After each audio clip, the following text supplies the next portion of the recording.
अस्सलाम वालेकुम। आज की वीडियो है दार चीनी किसे कहते हैं। दार।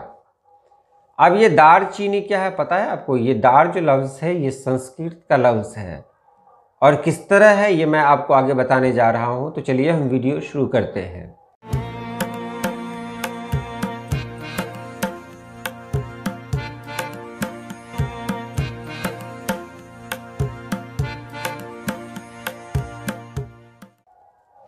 हम लोग एक मसाला का इस्तेमाल तो करते ही हैं जिसका नाम है दार चीनी।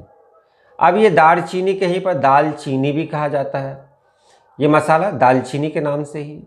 ये मसाला है क्या चीज़? एक पेड़ की छाल है बस। लेकिन उस छाल में पता नहीं कौन सी खूबी है कि उसको जब किसी खाने में रखा जाता है तो खाने की जो लज्जत है वो बढ़ जाती है। तो ये जो दालचीनी है या दार चीनी है ये सबसे पहले कहाँ हुआ? तो सबसे पहले रोम में हुआ, यूनान में हुआ। यूनान में हुआ, लेकिन वहाँ रोम भी थे तो यूनान में और रोम वालों ने इसे बहुत पसंद किया। वहाँ इसके दरख्त बहुत ज़्यादा होते थे, बहुत ज़्यादा दरख्त होते थे। तो वहाँ के लोगों ने इसे इतना पसंद किया था कि वो जहाँ भी देखते ये दरख्त वो क्या करते, उसकी छाल को उतार लेते उससे। अब ये जो दारचीनी जो कहते हैं ये जो जिस दरख्त से आता था उस वो दरख्त ज़्यादातर सड़कों के किनारे होते थे। तो कोई भी गया देखा कि ये दारचीनी का दरख्त है तो क्या किया कि उसको मतलब काट लिया, वो उसकी छाल को उतार दिया। धीरे धीरे क्या हुआ कि वहाँ से यानी यूनान से वो पेड़ ही गायब हो गए।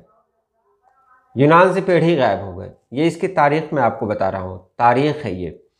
लेकिन उसके बाद जो दारचीनी सबसे ज़्यादा यानी दारचीनी का जो पेड़ है वो सबसे ज़्यादा अगर कहीं पाया गया, सबसे ज़्यादा उसको फलने फूलने का मौका मिला, वो चाइना है, चीन। चाय भी जिस तरह हमारे यहाँ चीन से आई है उसी तरह दारचीनी भी चीन से आई। दारचीनी भी। अब बहुत सारे लोग कहेंगे कि ये चीनी ये मतलब चाय है वो चीन से नहीं आई है, वो मतलब वो अंग्रेज़ों से आई है। इस तरह के लोग सवाल कर देते हैं। तो भाई अल्लाह ये मौलाना अबुल कलाम आज़ाद के जो खतूत हैं गुबार खातिर उसको आप पढ़ लें। तीसरे खतूत में पूरा जिक्र है। अब चाय के बारे में आप जान लेंगे वहाँ पर कि चाय भी चीन से ही आई है। इसी तरह दारचीनी जो है का जो दरख्त है जो हमारे यहाँ आया है वो चीन से ही आया। अब देखिए दार दो मानी में है। एक है दारू। तो दारू दवा को कहते हैं, वो पीने वाला जो दारू है वो नहीं है। दारू फ़ारसी में दारू खाना होता है, तो दारू खाना का मतलब दवा खाना है फ़ारसी में। हम लोग दारू अलग कहते हैं, हमारे यहाँ दारू का मतलब दूसरा होता है, शराब होता है।